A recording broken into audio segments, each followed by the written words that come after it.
बेटा अब हम लोग शुरू कर रहे हैं 3.6 और 3.6 शुरू करने से पहले हम लोग कुछ इसके इलस्ट्रेशन देख लेते हैं।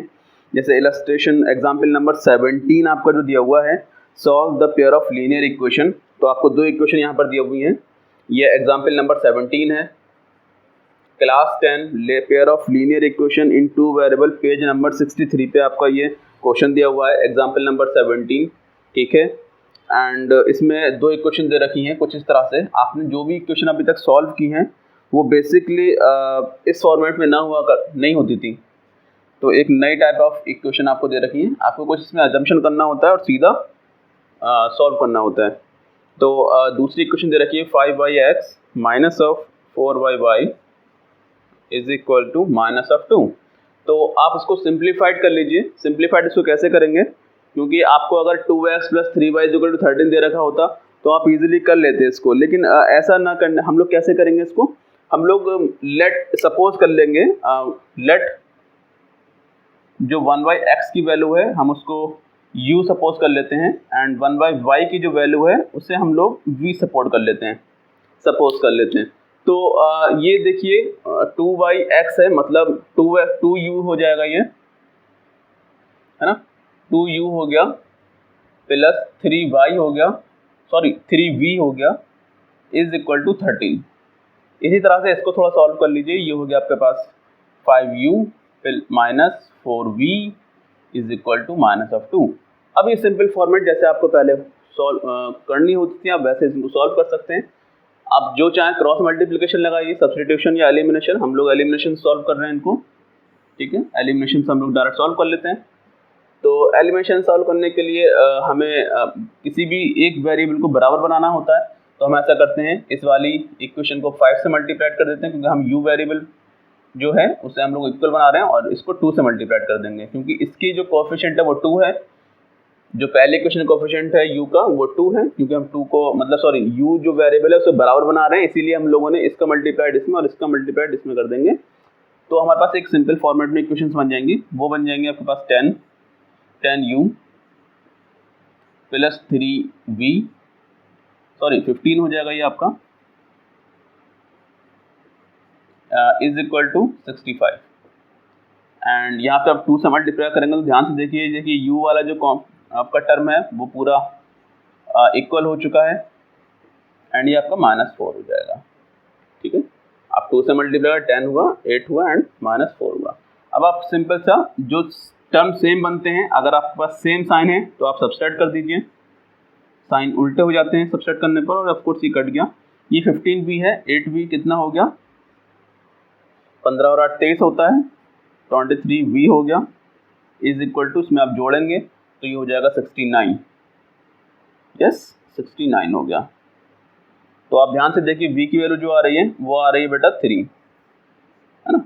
जब v की वैल्यू 3 आ गई तो आप क्या कर सकते हैं, इसको किसी भी इक्वेशन में रख दीजिए, आपको u की वैल्यू मिल जाएगी। अगर आप v की वैल्यू इसमें रखते हैं 3, तो ध्यान से देखिए, अगर आप इसमें 3 टाइम्स करेंगे v को, 15 या 45 होता है, तो 10u प्लस 45, है ना। डायरेक्ट मैंने वैल्यू रख दी 3v की जगह पे, तो 15 3 45 हो जाएगा, 45 हो जाएगा, इज इक्वल टू 65। तो अब आप सिंपल से सब्सट्रैक्ट कर लीजिए, 50 कितना बचेगा, 20 10u के बराबर। तो u की वैल्यू कितनी आ गई, 2 आ गई। ठीक है, u की वैल्यू 2 आ गई और v की वैल्यू आपकी 3 आ गई। तो आप बता सकते हैं, क्योंकि आपने पहले अज्यूम किया था, अज्यूम आपने किया था कि जो 1/x है वो u के बराबर है, और u आपका कितना निकला है, वो 2 निकला है। तो x की वैल्यू कितनी हो गई, 1/2। इसी तरह से आप y की वैल्यू निकालिए, 1/y आपने माना था v, और v की वैल्यू कितनी निकाली आपने, 3। तो ऑफ कोर्स ये जो y की वैल्यू आ जाएगी वो 1/3 हो जाएगी। ठीक है भाई, सिंपल सा है, इसे क्रॉस मल्टीप्लाइड करेंगे तो 1/y इज इक्वल टू 3, तो y उधर जाएगा, 3 नीचे आ जाएगा, तो 1/3। इसी तरह से यहाँ पे करेंगे, x उधर जाएगा और 2 नीचे आ जाएगा, 1/2। सिंपल इस तरह से हम लोग चीज़ों को सॉल्व करते हैं, और इसके जब इलस्ट्रेशन वर्ड्स प्रॉब्लम देखेंगे तो हम लोग चीज़ों को सॉल्व कर लेंगे। इसमें जो आंसर्स हैं वो कुछ इसी तरीके के होंगे, 1 2 और 1/3। ठीक है, तो दूसरा क्वेश्चन हमको दे रखा है, उसमें बोल रहा है, तो आप इसे वेरीफाई कर सकते हैं। आप इन इक्वेशन को वेरीफाई कर सकते हैं। x की वैल्यू 1/2 यहाँ रखेंगे, जब 1/2 रखेंगे ये 4 हो जाएगा, और y की वैल्यू 3 रखेंगे तो ये 9 हो जाएगा। 9 and 4 कितना 9 and 4 कितना होता है 13, तो आपको 13 इज इक्वल टू 13 ये हमने वेरीफाई भी कर लिया। अगर दूसरा क्वेश्चन देखेंगे तो solve the following pair of linear equation by reducing them to a pair of linear equation. तो दूसरा क्वेश्चन दे रखा है, उसमें भी हम लोग यही प्रोसीजर अपनाएंगे। तो इसको हम लोग मैं मिटा रहा हूँ। ये एग्जाम्पल नंबर 18 है आपका, और वो ये बोल रहे हैं कि 5 divided by x minus y plus of नीचे दे रखा है 1 divided by y minus of 2 is equal to 2, और दूसरी इक्वेशन दे रखी है 6 divided by x minus Y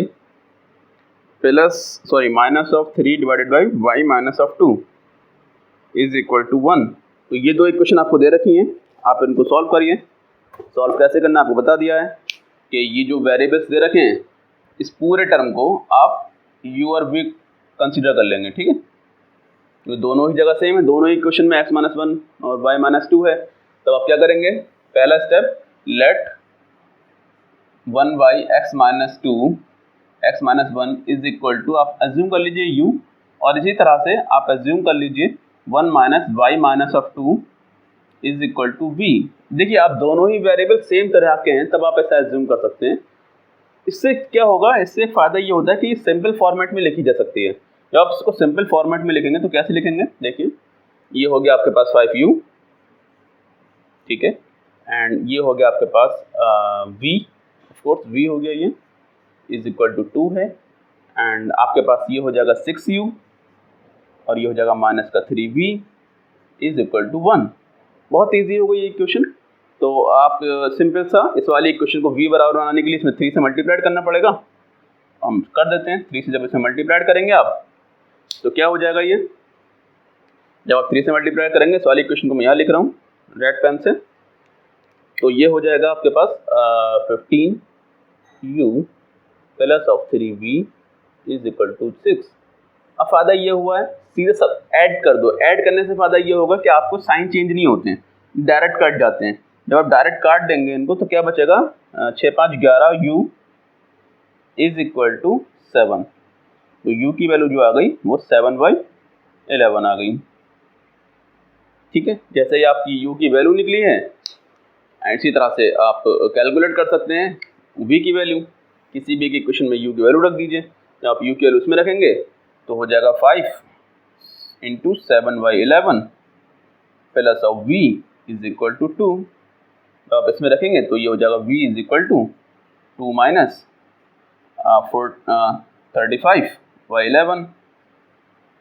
35/11, ठीक है। तो आप इसको डिनोमिनेटर सेम बना लीजिए। डिनोमिनेटर को सेम बनाने के लिए आपको ऊपर नीचे 11 से मल्टीप्लाइड करना पड़ेगा। फ़ायदा ये होगा कि 11 कॉमन आ जाएगा, एंड 22 माइनस 35 तो हो जाएगा आपके पास 5 उधर और 8 8 5 13 माइनस अब 13 आ जाएगा। तो ये वैल्यू आपके पास v की आ जाएगी। v की वैल्यू आ गई -13 डिवाइड बाई 11, और ये आ रहा है आपका u। तो आप इसको सब्सटीट्यूट कर लीजिए फिर से। जब आप इसको सब्सटीट्यूट करेंगे इस वाले में, क्योंकि आपने जो 1/x माइनस 1 है वो u के बराबर माना है, तो आपके पास u की जो वैल्यू निकली है वो 7/11 है। तो आप मान लीजिए 1/x minus 1 is equal to u की जगह क्या रख देंगे 7/11, 7/11 रख दीजिए। क्रॉस मल्टीप्लाइड करेंगे तो 11 इज इक्वल टू आ जाएगा आपके पास 7x माइनस 7, है ना। क्रॉस मल्टीप्लाइड कर रहे हैं इसकी इससे, तो 7x माइनस 7, तो 7x बराबर आ गया आपके पास, उधर जाएगा 18, यस, और x की वैल्यू क्या आ गई 18/7। अगर ये वैल्यू सही है, अगर हमने कैलकुलेशन सही करी है तो हमारी ये वैल्यू सही होंगी। तो एक बार चेक कर लेते हैं, आई थिंक ये गलत तो नहीं है, मैं देख लेता हूँ कैलकुलेशन में। अगर मिस्टेक नहीं होगी तो आंसर सारे सही आते हैं। तो आपके पास ये जो u की वैल्यू निकली है वो कितनी है, p की वैल्यू 1/3 निकली थी। ओह, कहीं ना कहीं हम लोगों ने गलती किया, x minus 1 is equal to 1/3 निकला है। तो इसका मतलब हम लोगों ने कहीं ना कहीं कैलकुलेशन मिस्टेक किया है। तो देखिए 5u हो गया, ये y माइनस 2v हो गया क्योंकि आपने ये माना है, ठीक है। और यस, इतना ये हुआ था ये। तो आपके पास 6u ये हो गया, माइनस 3v ये हो गया, इज इक्वल टू 3 हो गया। जब आप इसमें 3 से मल्टीप्लाइड करेंगे तो ये हो जाएगा 15। ओह माय गॉड, आप जब इसे मल्टीप्लाइड करेंगे तो ये 15 हो जाएगा, क्योंकि ये 15 हो गया तभी तो जब 15 होगा, फिर 3 होगा एंड 6 होगा, तब आप इसमें जब डिवाइड करेंगे तो 6 15 6 21 होता है। ये हम लोगों ने मिस्टेक कर दिया, आई एम सॉरी। तो 15 6 21 होता है, 21 u = 7, ठीक है। तो 7 बाई 21 21 होगा, 7 बाई 21 का मतलब 1/3 हो जाएगा, 7 3 21 होता है, तो ये वैल्यू आ जाएगी 1/3, ठीक है। ऑफकोर्स हम लोगों ने मिस्टेक किया था और उसके खामियाजा हमें भुगतना पड़ रहा है। तो ऑफकोर्स जब यहाँ पर 7/11 1/3 हो जाएगा तो ये सब चीज़ें खराब हो जाएंगी सारी। फिर से एक बार यहाँ लिख लेते हैं, ठीक है। हम लोग मिस्टेक कर दे रहे हैं बीच बीच में। तो u की वैल्यू 1/3 रखेंगे इसमें, तो यहाँ पर हो जाएगा 1/3 मतलब इस तरह से, ठीक है।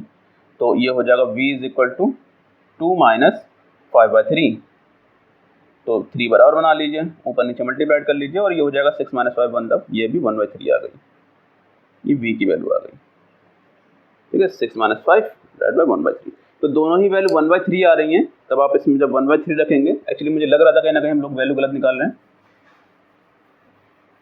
ठीक है। तो ये हो जाएगा 1/3, 1/3 होगा तो 3 बराबर आ जाएगा x - 1, तो x की वैल्यू आ गई 4। इसी तरह से y की वैल्यू निकाल लीजिए, y की वैल्यू y - 2, 1 - y/2, और 1/y - 2 बराबर v की वैल्यू 1/3 है ये भी, तो ये भी 1/3 रख दीजिए और फाइनली आपका 3 = आ जाएगा y - 2 और y = आ गया 5, ठीक है। y = 5, देखिए यही वैल्यू है शायद, यस। तो y की वैल्यू 5 आ गई और x की वैल्यू 4 आ गई। एक्चुअली यहाँ पर अगर अब जरा मिस्टेक कर दिया मैंने, ये प्रॉब्लम होता है, इसलिए गलत आ रहा था आंसर।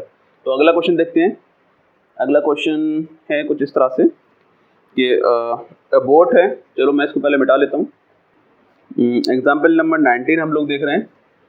19 में वो कुछ इस तरह से बोल रहा है कि अ boat goes 30 kilometre up stream and 44 kilometre down stream. तो अप स्ट्रीम और डाउन स्ट्रीम का मतलब समझ लीजिए। अप स्ट्रीम का मतलब देखो, अगर कोई बोट है और इस तरह से वाटर है, तो आप हमेशा बोट की जो स्पीड मानेंगे वो s1 मान लीजिए। यहाँ पर एक बोट है इस तरह से, ठीक है, और इस पर कोई बंदा बैठा हुआ है, ठीक है। तो इसकी स्पीड आप हमेशा x1 मान लीजिए। स्टिल वाटर में आप एज्यूम करिए कि ये एक स्टिल वाटर है। तो पहले मैं थोड़ा आपको कॉन्सेप्ट बता देता हूँ।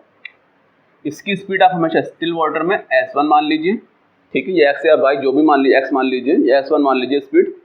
एंड जब पानी मूवेबल हो, लेट्स से मैं आपको बता रहा हूँ, यहाँ पर अप स्ट्रीम किसे कहते हैं, ठीक।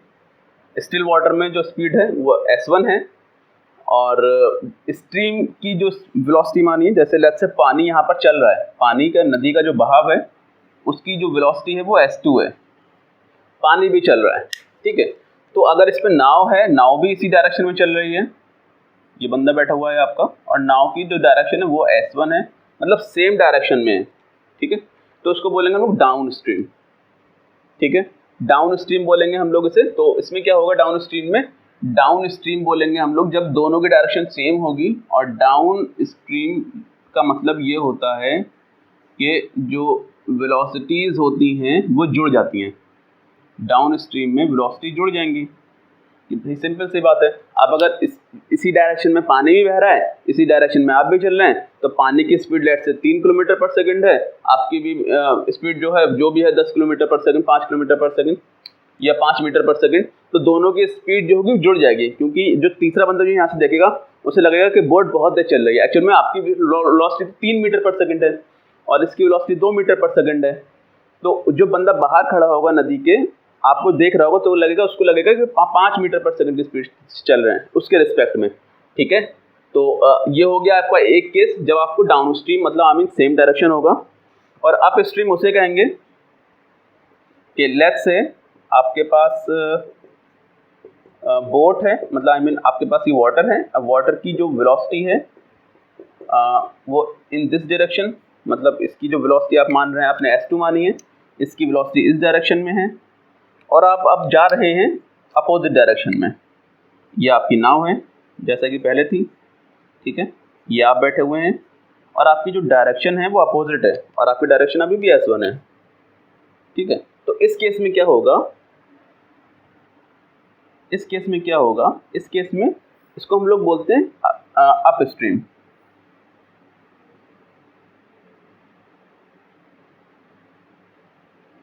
इसको अप स्ट्रीम बोलते हैं। और अप स्ट्रीम में क्या होगा, दोनों की जो डायरेक्शन होगी, मतलब जिसमें से S1 माइनस ऑफ S2 कर सकते हैं आप इसमें, S1 माइनस S2, ठीक है। ये होगा डाउन अप स्ट्रीम में। अप स्ट्रीम का मतलब आप पानी के अपोजिट डायरेक्शन चल रहे हैं, डाउन स्ट्रीम में मतलब आप इन द सेम डायरेक्शन चल रहे हैं, ठीक है।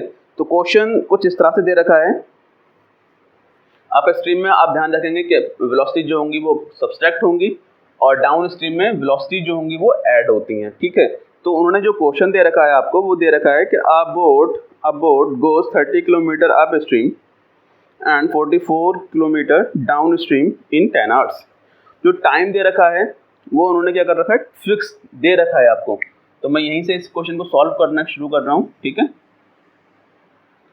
तो उन्होंने कहा है कि अप स्ट्रीम में उसकी जो टाइम है वो 10 घंटे में क्या होता है कि 30 किलोमीटर अप स्ट्रीम चलता है और 44 किलोमीटर चलता है डाउन स्ट्रीम में।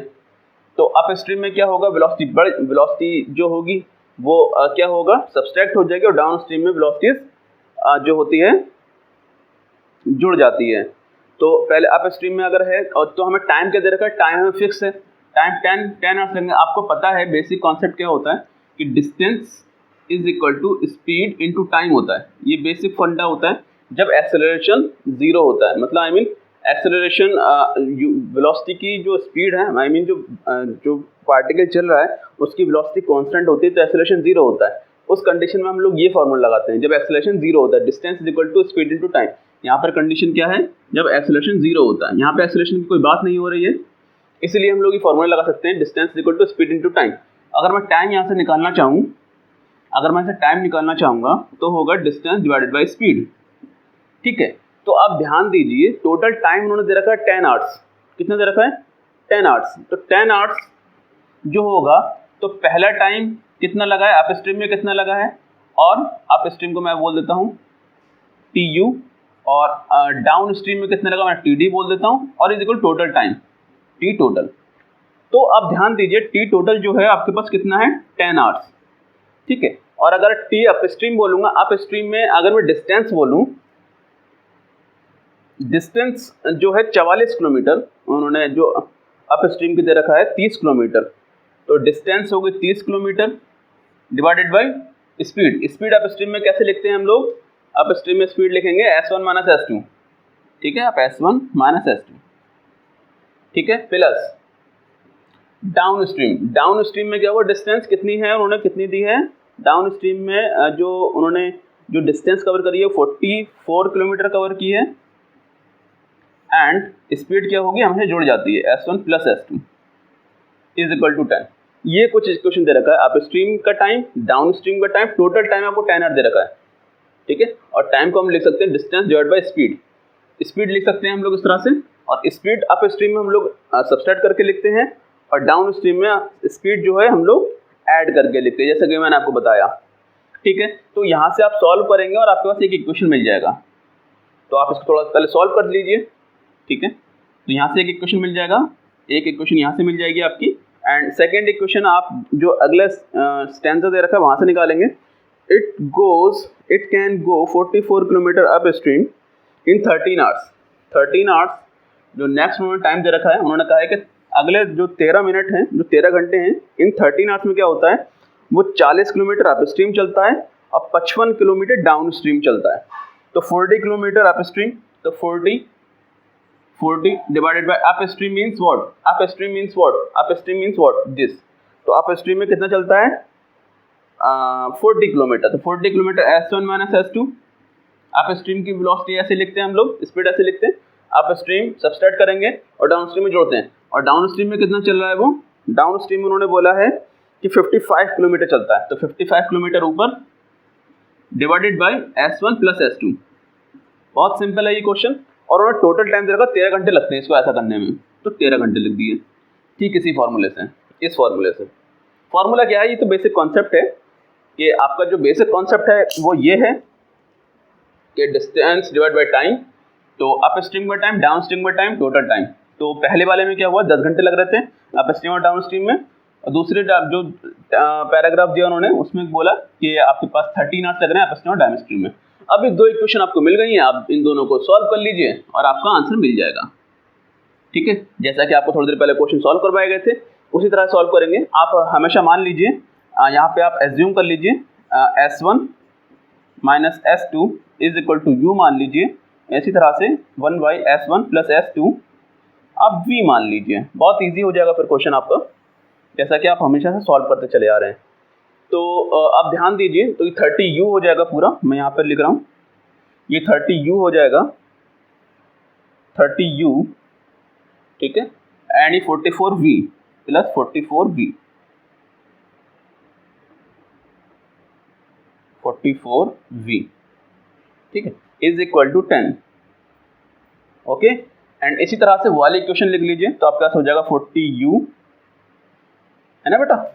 S1 माइनस S2 का आपने क्या माना है, S1 divide by S1 minus S2 को U माना है, इसको समेशन में आपने V माना है, तो ये 40U हो गया आपका, एंड इस तरीके से 55V हो जाएगा, इज इक्वल टू 13। ये दे रखा है आपको 13 आवर्स। ठीक है बेटा, क्लियर कट है ये बात। तो अब इसको थोड़ा सॉल्व कर लीजिए, एक्चुअली 30U है आपका, 30U, आप इसको थोड़ा सॉल्व कर लीजिए। अब सॉल्व करेंगे तो ध्यान से अगर आप देखें तो उसको थोड़ा पहले रिजॉल्व कर लीजिए, थोड़ा इजी बना लीजिए। इजी जब बनाएंगे आप तो क्या करेंगे, थोड़ा मैं टाइम ले रहा हूँ यहाँ पर थोड़ा सॉल्व कर रहे हैं हम लोग। तो आप इसे कैसे थोड़ा सॉल्व कर सकते हैं, आप एक तरीके सॉल्व कर सकते हैं इसको इजी करके कि आप 10 से डिवाइड कर लीजिए दोनों तरफ। जब आप 10 से डिवाइड करेंगे तो थोड़ी इक्वेशन छोटी छोटी हो जाएंगी, तो ये 3U हो जाएगा। 10 से डिवाइड कर दिया इसको पूरी इक्वेशन को, जब 3U हो जाएगा और ये 4.4V हो जाएगा, एंड ये 1 हो जाएगा। 10 से डिवाइड कराना है आपने। इसी तरह से जब इसको सॉल्व करेंगे तो ये 4U हो जाएगा, 4U, बीच में है प्लस, ठीक है, प्लस हो जाएगा 5.5V इज इक्वल टू आपके पास 1.3। ये थोड़ा सॉल्व हो जाएगा, इससे थोड़ा जिंदगी थोड़ी आसान हो जाएगी। अब आप ऐसा करिए, किसी भी एक को बराबर बना लीजिए।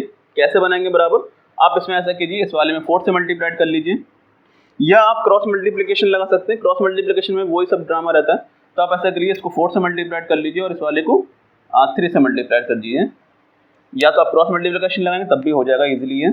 तो ये 12 हो जाएगा, 12U, और ये हो गया आपके पास 4 से मल्टीप्लाइड करेंगे 16 और 16, और तो क्या 160 प्लस 16 कितना होता है, तो ये हो जाएगा आपके पास 16 प्लस 16 कितना होता है बेटा, 160 प्लस 16 176, तो 176 V इज इक्वल टू 4, ठीक है। और ये हो जाएगा आपके पास 12U, यहाँ पे करेंगे आप 3 टाइम्स जब आप करेंगे तो 150 हो जाएगा, और 3 टाइम्स 115 15 कितना हो जाएगा आपके पास, 150 15 65, 16.5, ठीक है। V हो गया इज इक्वल टू 13 3 3.9, 13 39 होता है, ठीक है। ये आपके पास कट जाएगा सिंपल, क्योंकि आप सब्सट्रैक्ट कर रहे हैं हर चीज़ को। जब सब्सट्रैक्ट करेंगे तो आपके पास 17.6 में से 16.5 जब जाएगा तो आप ध्यान दीजिए, पहले आप घटा लीजिए, तो ये बचेगा 0.5 0.1, और इधर जब क्या बचेगा 1, आपके पास बचेगा 1.1, ठीक है। 1.1 बच गया, V 1.1V is equal to आ गया आपके पास 0.1, ठीक है। तो आपके पास क्या हो जाएगा, V इज इक्वल टू क्या आ जाएगा 1/11। V की वैल्यू आ गई 1/11। जैसे ही V की वैल्यू आपके पास आ गई, ठीक है, इस तरह से आप U की वैल्यू निकाल लीजिएगा। तो U की वैल्यू कैसे निकालेंगे, आप यहाँ निकाल लीजिए। थोड़ा मैं इतने हिस्से को मिटा दे रहा हूँ यहाँ पर, जिससे इजी हो जाए आपकी चीज़ें। ये हिस्सा मिटा दिया मैंने थोड़ा सा।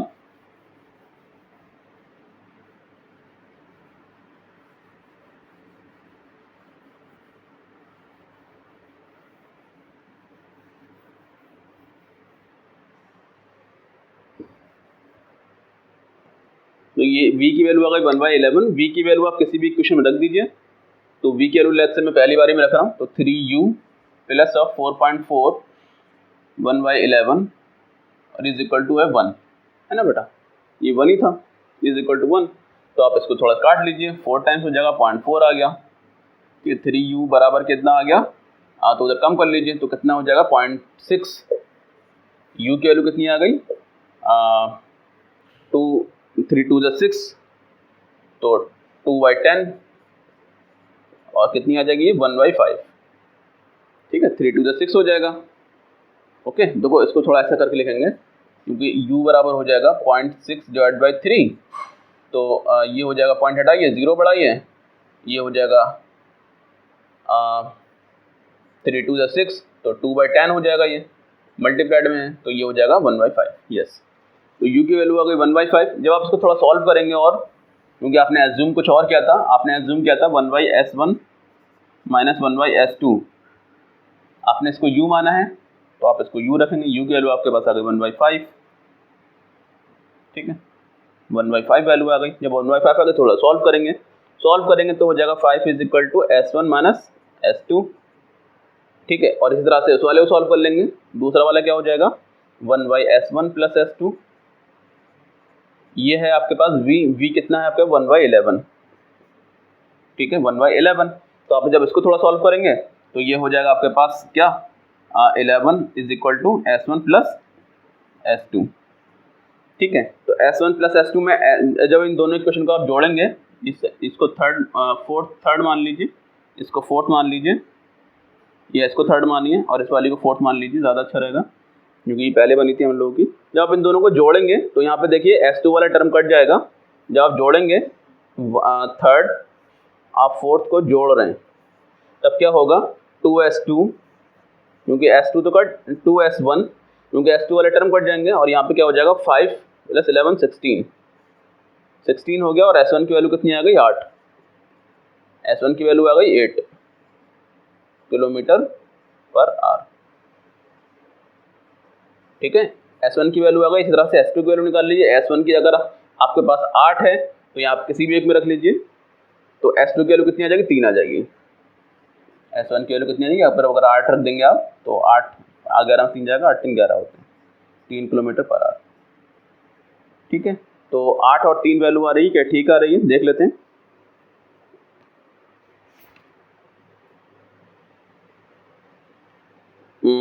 8 और 3, यस ऑफ कोर्स यही वैल्यूज आ रही हैं हमारे पास।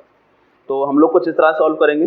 पहले तो आप अज्यूम करेंगे, आप जैसे चाहे वैसे उस मेथड से कर सकते हैं। आप इसको आप चाहे क्रॉस मल्टीप्लिकेशन से या एलिमिनेशन सब्स्टिट्यूशन से, जो आपको इजी लगे वैसे कर सकते हैं। मैंने एलिमिनेशन से किया है तो मैंने थोड़ा कॉम्प्लिकेटेड बना दिया इसको, पॉइंट में आ गई थी जिंदगी, लेकिन कोई बात नहीं, वो ओवरऑल सॉल्व हो गया एंड देन आप ऐसे सॉल्व कर सकते हैं। ठीक है, तो अगला देखते हैं। फिलहाल समझने की चीज़ ये है कि अप स्ट्रीम और डाउन स्ट्रीम क्या होता है। अप स्ट्रीम का मतलब ये होता है कि जो बोट की डायरेक्शन है वो direction of the stream is different, stream of the direction, तो direction of the stream and direction of the boat is different.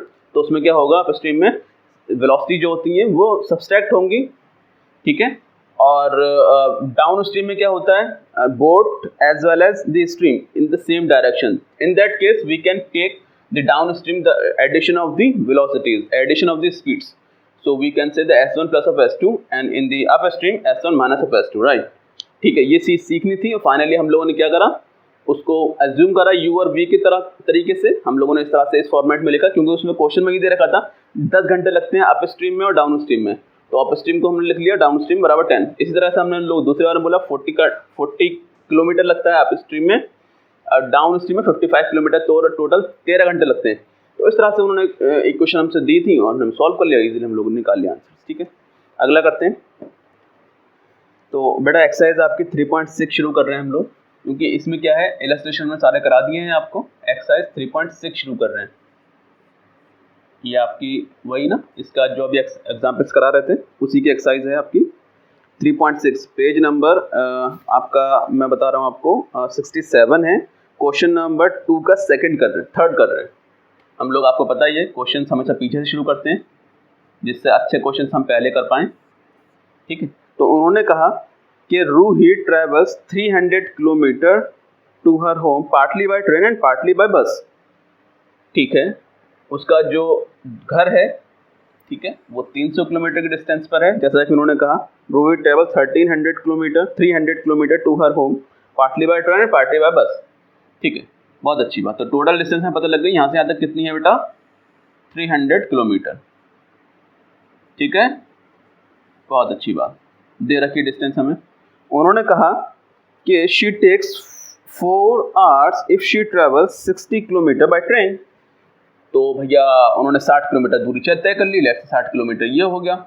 जब आप 60 किलोमीटर आपने तय कर ली है और कितनी टाइम लिया है करने में, 4 आवर, 4 आवर लगे हैं, 4 आवर लगे हैं total. 6 kilometre 60 kilometre by train चला है एंड रेस्ट बाय रिमेनिंग। तो 60 किलोमीटर ट्रेन, मतलब ये जो डिस्टेंस है ट्रेन वाली है, ऑफ कोर्स ये बस वाली होगी। तो बस वाली कितनी बचेगी 300 में से 240, ठीक है, 240 किलोमीटर बस से चलेगा, क्योंकि जब 60 किलोमीटर ट्रेन चल लिया है तो बस से कितना चलेगा, इतना। तो ये कितना टाइम लगा है, 4 घंटे। And if she travels 100 kilometre by train and remaining by bus and she takes 10 minute longer. तो पहली जो इक्वेशन है, हम लोग जो पहला हमें डेटा दे रखा है वो 4 घंटे लेता है, 4 घंटे लेती है ट्रेन से, सॉरी 4 घंटे 60 किलोमीटर ट्रेन चलती है और बाकी बस से चलती है। तो हमारे पास वही पुराना फंडा क्या है, टाइम इज इक्वल टू क्या होता है, distance divided by speed, right. तो फाइनली आप कहीं ना कहीं स्पीड ही बतानी होगी, yes of course, speed of the train and speed of the bus. तो बेटा आप क्या करेंगे, आपको टोटल टाइम जो ट्रेन का और बस का लगा है मैं लिख देता हूँ, train time travelled by train plus time travelled by bus is equal to total time, है ना बेटा, टोटल टाइम। तो बेटा ध्यान से देखें टोटल टाइम कितना लिया है उसने, 4 आवर्स। तो बेटा total time travel by train तो लिख सकते हैं 60 डिवाइडेड बाय, मान लीजिए speed of the train is st, है ना, स्पीड ऑफ द ट्रेन आप x मान लीजिए, इजी रहेगा, s1 मान लीजिए इसकी स्पीड, तो ये इजी रहेगा s1, और इसकी s2 मान लीजिए, इजी है कोई दिक्कत नहीं है, तो s1 मान लीजिए plus and rest of the distance कितनी बची, 240 डिवाइडेड बाय s2, ये बस की स्पीड है, इज इक्वल टू कितना हो गया टोटल टाइम, 4 आवर्स, 4 आवर्स लगे, ठीक है बेटा। तो आपके पास पहली इक्वेशन ये बन गई। दूसरी जो डेटा दे रखा है दूसरी बार में, वो डेटा कुछ इस तरह से दे रखा है उन्होंने कि 100 किलोमीटर बाय ट्रेन, तो ऑफकोर्स टोटल डिस्टेंस कितनी है बेटा, 300 किलोमीटर। अगर उसने 100 किलोमीटर आपने चल रही है बाय ट्रेन, तो ऑफकोर्स 200 किलोमीटर कैसे चलेगी, बाय बस, कॉमन सेंस, ठीक है। ये ट्रेन से हो गया, ये बस से हो गया, तो 10 मिनट ज़्यादा लगते हैं, 10 मिनट ज़्यादा लगते हैं। तो उसका मतलब क्या है, आप फिर से वही इक्वेशन लिखिए, distance time taken by train, तो ट्रेन का टाइम कितना हो, distance divided by speed, speed s1 फिर से, ठीक है, स्पीड s1 प्लस आपके हो जाएगा 200 किलोमीटर डिवाइडेड बाय s2। अब इसमें मतलब आपने जो बस की स्पीड मान ली है, आपने s2 मानी है हर बार में, इसमें स्पीड s1 है, इसमें स्पीड s2 है, क्योंकि स्पीड चेंज नहीं हो रही है दोनों ही केसेस में, ठीक है, ओके। दो कंडीशन थी, पहली कंडीशन में वो सिर्फ 60 किलोमीटर चलती है, रेस्ट 240 रहेगा, अगर आपने पहले 100 किलोमीटर चल ली तो रेस्ट 200 रहेगा। एंड फाइनली उन्होंने कहा है कि 10 मिनट ज़्यादा लगते हैं। देखो अगर 10 मिनट ज़्यादा लगते हैं तो मैं क्या कह सकता हूँ आपसे कि आप या तो इसको क्या बोल रहे हैं, ये पूरी जो डिस्टेंस आ रही है, अगर आप स्पीड जो है किलोमीटर पर आवर में रखेंगे तो जो आंसर आएगा वो आर में आएगा, 10 मिनट ज़्यादा लगे। तो आप ऐसा कर सकते हैं कि आप किलोमीटर आप 4 ज़्यादा लगे तो आप कह सकते हैं कितना लगा है, पहले आप ऐसा करिए, इसको मिनट में कन्वर्ट कर लीजिए। जब आप इसको मिनट में कन्वर्ट करेंगे 10 मिनट ज़्यादा मतलब क्या है, 4 घंटे 10 मिनट ज़्यादा मतलब 6 चौक 24, 240, 250, 250 मिनट हो गए, 250 मिनट लगेंगे, क्योंकि 4 घंटे में कितने मिनट होंगे, 4 आवर में बेटा 60 × 4 होगा, 6 चौक 24, 240 मिनट होंगे, है ना। 10 मिनट ज़्यादा लगे, 250 मिनट लगे, लेकिन ये तो मिनट में है, लेकिन आपकी जो इक्वेशन लिखी हुई टोटल किलोमीटर पर आवर मतलब किलोमीटर में आएगी, तो आप इसको 60 से डिवाइड कर लीजिए, 0 से 0 कट गया, 25/6 आ जाएगा। तो सिंपल सा, ठीक है, ये एक इक्वेशन बन गई हमारे पास सेकंड, ये इक्वेशन बन गई हमारे पास फर्स्ट। अब इसमें वही करिए जो हमने पहले बताया आपको, 1/s1 को आप एज्यूम कर लीजिए, 1/s1 को आप एज्यूम कर रहे हैं x, ठीक है, 1/s2 को आप एज्यूम कर लीजिए y, ठीक रहेगा। इससे हमारी ज़िंदगी आसान हो जाएगी, ज़िंदगी आसान बनाएंगे और हंसेंगे, हो गया 60x plus 240y is equal to 4 or हो गया।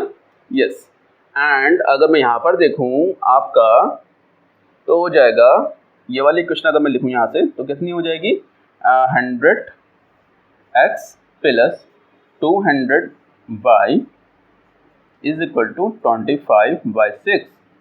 ठीक है, आप इन दोनों इक्वेशंस को सॉल्व कीजिए and you will get the answer. तो आप ऐसा कर सकते हैं, इसको थोड़ा सॉल्व कर लीजिए, 4 से मल्टीप्लाइड कर लीजिए। जब आप इस इक्वेशन को 4 से मल्टीप्लाइड करेंगे तो हो जाएगा 4 1 ज़ा 4, 15 हो जाएगा, 15x ये हो जाएगा 60y इज इक्वल टू 1। और जब आप इसको 25 से डिवाइड करेंगे तो ये हो जाएगी आपके पास, ठीक है, 25 से डिवाइड करेंगे तो ये हो जाएगा आपके पास 4x और ये हो जाएगा 8y इज इक्वल टू 1/6। थोड़ा और सॉल्व कर लीजिए, इजी हो जाएगी ज़िंदगी हमारी। और तो 6 से मल्टीप्लाइड कर लीजिए दोनों तरफ, 6 से जब मल्टीप्लाइड करेंगे तो हो जाएगा 24x। एंड क्योंकि हम चीज़ों को सॉल्व करेंगे तो कठिनाई ना हो इसलिए कर रहे हैं सभी 48y इज इक्वल टू 1। तो हमारे पास ये दो इक्वेशन बन गई हैं, एक ये सिंपल फॉर्मेट में और ये सिंपल फॉर्मेट में। अब आप क्या करेंगे, अब आप कोई भी एक टर्म बराबर बना लीजिए। क्या करेंगे बराबर बनाने के लिए, या तो आप क्रॉस मल्टीप्लिकेशन मेथड लगा लीजिए, इस पर क्रॉस मल्टीप्लिकेशन सॉल्व करने की कोशिश करते हैं। तो आप क्या करेंगे, हमेशा आप इस फॉर्मेट में लिखेंगे जैसे मैं बता रहा हूँ आपको। जैसे x उसको ऊपर लिखना है तो x जब लिखेंगे तो 60, y 40 लिखेंगे, 48 और उसके बाद -1 उसके बाद लिखेंगे फिर से पहला वाला टर्म 15 डिवाइड बाई 15 ये हो जाएगा 24 और फिर से अगला वाला term 24/60 sorry 60 divide by 48। Yes, जैसा कि मैंने आपको बताया था हर बार में, ये जहाँ से शुरू कर देंगे वहीं पर ख़त्म करते हैं। तो ये हो जाएगा x, यहाँ लिखिए y, यहाँ लिखिए 1। तो ये बहुत सिंपल हो जाएगा। x को सॉल्व करने के लिए हमें इसको माइनस इसको करना पड़ेगा। तो 60 माइनस 48 तो हो जाएगा आपके पास, मैं x लिख रहा हूँ, x डिवाइडेड बाय ये 60 माइनस का 60 होगा और ये प्लस का 48, तो माइनस का 60 प्लस का 48 हो जाएगा आपके पास माइनस का 12। ठीक है, इसी तरह से हम लोग लिखेंगे y हो गया y डिवाइडेड बाय, तो y के लिए लिखेंगे -24 प्लस का 15, तो माइनस का 24 प्लस का 15 हो जाएगा आपके पास 5 4 9 माइनस का 9। ठीक है, एंड देन 1 को सॉल्व करने के लिए मतलब कांस्टेंट वाला जो टर्म होता है 1 डिवाइड बाय इसमें से इसे घटाएंगे। तो जब इसको लिखेंगे मल्टीप्लाइड में तो इसको सॉल्व ऐसे करेंगे, ज़्यादा पगड़े नहीं करेंगे बिल्कुल भी, इसको एज इट इज़ लिख लेंगे माइनस का 24 × 60, 24 × 60। थोड़ा दिमाग लगाएंगे इसको सॉल्व करने के लिए। इसको सॉल्व करने के लिए आप ऐसा कीजिए, 15 कॉमन ले लीजिए। 15 जब आप कॉमन ले लेंगे तो ये हो जाएगा 48 माइनस 15 चौका 60, 4 मल्टीप्लाइड होगा तो होगा 96 में जब 48 जाएंगे तो बचेंगे 48, है ना बेटा, 48 बचेगा। यस, 96 में से जब आप घटाएंगे 48 तो 48 ही बचेगा, कॉमन सेंस। तो ये कितना हो जाएगा, माइनस का 15 × 48। ठीक है, तो इस तरह से अब आप x की वैल्यू निकाल लीजिए। थोड़ा मैं यहाँ लिख लेता हूँ, x डिवाइडेड बाई माइनस का 12 बराबर माइनस का ये हो जाएगा आपके पास, माइनस नीचे लगा लीजिए, ज़्यादा इजी रहेगा, बात एक ही है, कहीं लगा लीजिए। 15 × 48, ऐसे आपको कंफ्यूजन ना हो इसलिए करा जा रहा है सर। 12 चौक 48 और ये हो गया आपके पास x की वैल्यू, माइनस से माइनस मर गया तो x की वैल्यू आपके पास आ गई, क्या आ गई, x is equal to minus 1 divided by 60। ठीक है, 1 डिवाइडेड बाई क्या आ गया, 60। तो x क्या है, x इज इक्वल टू क्या है, 1/s1। यहीं पे डायरेक्ट हाथ लगे सॉल्व कर देते तो s1 की वैल्यू क्या आ गई, 60 किलोमीटर पर आवर। ठीक है, 60 किलोमीटर पर आवर हो गया। इसी तरह से आप x के रखिए, x की वैल्यू किसी भी एक इक्वेशन में रख लीजिए। लेट्स से आपने इस वाली इक्वेशन में रख लिया, x की वैल्यू इसमें रख लीजिए, कितना आया है, 60 आया है, 1/60। जब आप इसमें रखेंगे, इसमें मत रखिए, थोड़ा अजीब बना देगा, इस वाली में रख लीजिए ये ज़्यादा अच्छी रहेगा। अगर आप इसमें x की वैल्यू 60 रखेंगे तो ये हो जाएगा 15 डिवाइड बाई 60, ठीक है, 15 डिवाइडेड बाई 60, ठीक है, plus of 60y is equal to 1। तो इस इक्वेशन को मैं थोड़ा सॉल्व कर रहा हूँ, यहाँ पर थोड़ा मिटा लेते हैं, ज़्यादा भर गया है बोर्ड, ये वाला मिटा रहा हूँ मैं, थोड़ा बेटा ध्यान रखना, मैं मिटा रहा हूँ। इसको थोड़ा सॉल्व करने के लिए आप इस थोड़ा यहीं पर ही सॉल्व कर देता हूँ। चलिए 15 4 हो जाएगा 1/4। तो आप ध्यान से देखिए, इसको थोड़ा यहाँ पे सॉल्व कर लेता हूँ। तो ये 60y हो जाएगा 1 माइनस 1/4, ये हो जाएगा 3/4, ठीक है। 3/4 का मतलब हो गया, ये कट जाएगा आपके पास 3 2 6 एंड 20। y की वैल्यू कितनी आ गई, y की वैल्यू आ जाएगी आपके पास, y इज इक्वल टू आ जाएगा 1/80, 1/80 आ गया। और S2 की वैल्यू कितनी है, y इज इक्वल टू क्या माना था आपने, 1/S2, तो S2 की वैल्यू कितनी आ गई, 80 किलोमीटर पर आवर। दिख रहा है ये आपको नीचे वाला, देखूं 80 किलोमीटर पर आवर दिख रहा है, यस नहीं दिख रहा शायद, ये यस 80 किलोमीटर पर आवर दिख रहा है ये S2 ने कहा 80 किलोमीटर पर 60 किलोमीटर। बेटा ये आंसर होगा, इस तरीके सॉल्व करेंगे हम लोग चीज़ों को, जो हम अज्यूम करते हैं, अज्यूम करने के बाद उस वैल्यू को रखना ही पड़ता है, तभी हमारे पास फाइनली वैल्यू निकलती है, ठीक है। तो बेसिकली हमें समझना इस क्वेश्चन में ये था कि जो क्वेश्चन का फॉर्मेट था, उन्होंने जो टाइम दे रखा था 4 आवर, वो उन्होंने ये दे रखा था कि कुछ दूरी 60 किलोमीटर ट्रेन से चलता है और जो रेस्ट ऑफ द दूरी है वो बस से चलता है 4 घंटे में। ये थोड़ा कैच है यहाँ पे। अब ऐसा मत कर देना कि 4 घंटे में सिर्फ बस ट्रेन से चल लिया, थोड़ा इंग्लिश को समझना है, हिम्मत से काम लेना है। एंड फाइनली दूसरे क्वेश्चन में उन्होंने ये बोला कि 100 किलोमीटर ट्रेन चलता है और जो आपको रेस्ट ऑफ वर्क तो वो 200 किलोमीटर चलेगा बस से। तो उन्होंने बोला 10 मिनट ज़्यादा लगते हैं, तो हम लोगों ने क्या करा, थोड़ा जुगाड़ बनाया अपना। तो हमारे पास 250 मिनट डिवाइड बाई 60 कर लिया, जिससे हमारे पास कन्वर्ट हो जाए ये आपका घंटे में। मिनट को अगर आप 60 से डिवाइड कर देते हैं तो घंटा कन्वर्ट हो जाता है। तो आपने कन्वर्ट कर लिया और इजीली चीज़ों को सॉल्व करा। थोड़ी मेहनत लगी इसमें, हम लोगों ने क्रॉस मल्टीप्लिकेशन मेथड से किया है, एलिमिनेशन से नहीं किया, क्योंकि एलिमिनेशन से हम देख पा रहे हैं कि नंबर काफ़ी बड़े बड़े हो जा रहे हैं, जिससे हमें सॉल्व करने में काफ़ी मुश्किल होता। तो हम लोगों ने ऐसा कर लिया। अदरवाइज आप कर किसी मेथड से कर सकते हैं, वो इतना इशू नहीं है, आपका आंसर सही आना चाहिए, दैट्स इट, ठीक है। अगला क्वेश्चन करते हैं, ये ऐसा करते हैं, इस वीडियो को यही रेस्ट पे देते हैं और रेस्ट ऑफ द जो क्वेश्चन बचे हैं, question number 1 and question number 2 of the second, वो हम लोग नेक्स्ट वीडियो में करते हैं थोड़ी देर में, ठीक है। ओके।